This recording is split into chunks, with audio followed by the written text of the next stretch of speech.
এতগুলো ছাত্র যে মারলো এটা আমরা করতে পারছি না, করতে পারছি না। যখন মাওলানা ভাসানী ছিল অনেকেই তো যুদ্ধের জন্য দেশ স্বাধীনের জন্য ডাক দিয়েছেন, কিন্তু তার দ্বারা সম্ভব হয়েছে। এই জন্য তাকে এক্সেপশনাল একটা তার প্রতি ভালোবাসা। বঙ্গবন্ধুকে স্মরণেছেন যে বঙ্গবন্ধুর প্রতি ভালোবাসা থেকে এখানে আসা। এটা মানুষ মৃত্যুর পরে, শহীদ হওয়ার পরে তার জন্য আমরা দোয়া করতে পারি যে আল্লাহ তার মাগফিরাত কামনা করেন। যে কোনো মানুষই মারা গেলে আমরা তার জন্য আত্মার মাগফিরাত কামনা করব। এবং শহীদ ভাইরা তো বঙ্গবন্ধুকে স্পেশাল আছে। আপনি গত বছর এসেছিলেন শ্রদ্ধা জানানোর জন্য?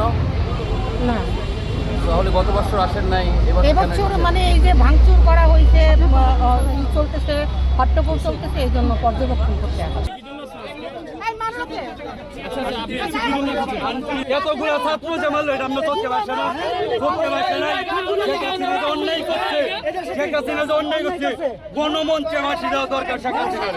যে অন্যায় করছে আপনি এটা শিকার জান না কেন?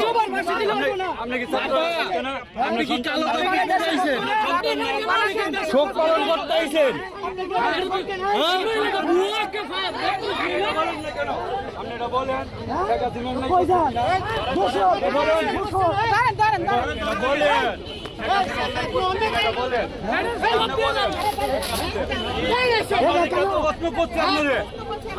এক বছর আগে হত্যা হইল যে প্রশ্ন করে নাই।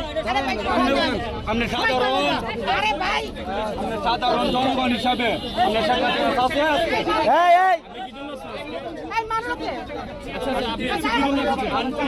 সাধারণ জনগণ হিসাবে সাধারণ আপনি কি এই দেশের ছাত্রদের পক্ষে